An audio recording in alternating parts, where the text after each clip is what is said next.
ऐतिहासिक चौदार तळ्याच्या सुशोभीकरण कामाची राज्याचे रोजगार हमी, फलोत्पादन व खारभूमी विकास मंत्री भरतशेठ गोगावले यांनी मंगळवारी 27 मे रोजी प्रत्यक्ष पाहणी केली।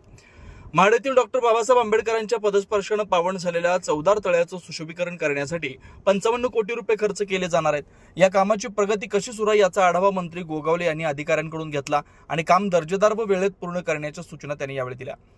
पुढील वर्षी चौदार तळे सत्याग्रहाला 100 वर्ष पूर्ण होत आहेत। या शताब्दी वर्षाच्या पार्श्वभूमीवर चौदार तळ्यातील पाणी अमृतसरच्या सुवर्ण मंदिरातील सरोवराच्या धर्तीवर पिण्यायोग्य करण्याचा राज्य सरकारचा मानस आहे। मंत्री गोगावले यांच्या पुढाकाराने हे सुशोभीकरणाचे काम हाती घेण्यात आले।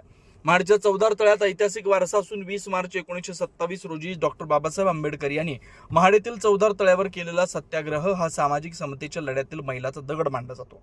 या पार्श्वभूमीवर तळ्याचा सर्वांगीण विकास करून हे स्थळ जागतिक दर्जाचं प्रेरणास्थळ म्हणून विकसित करण्याचा सरकारचा प्रयत्न आहे। या पाहणी दौऱ्यावेळी संबंधित विभागाचे अधिकारी, रायगड जिल्हा परिषदेचे शिक्षण सभापती आणि शिवसेना संपर्क प्रमुख चंद्रकांत कळंबे, पंचायत समितीच्या सभापती प्रेरणा सावंत, महाड शिवसेना शहर प्रमुख डॉक्टर चेतन सुर्वे, उपसभापती सुरेश महाडिक, प्रशासकीय अभियंते व स्थानिक पदाधिकारी उपस्थित होते। या वर्षाला सत्याग्रहाला 100 वर्ष पूर्ण होत आहेत आणि मुख्यमंत्र्यांनी याचं उद्घाटन केलेलं आहे आणि त्या कामाला सुरुवात झालेली आहे। ती पाहणी करायला आम्ही आलेलो आहे।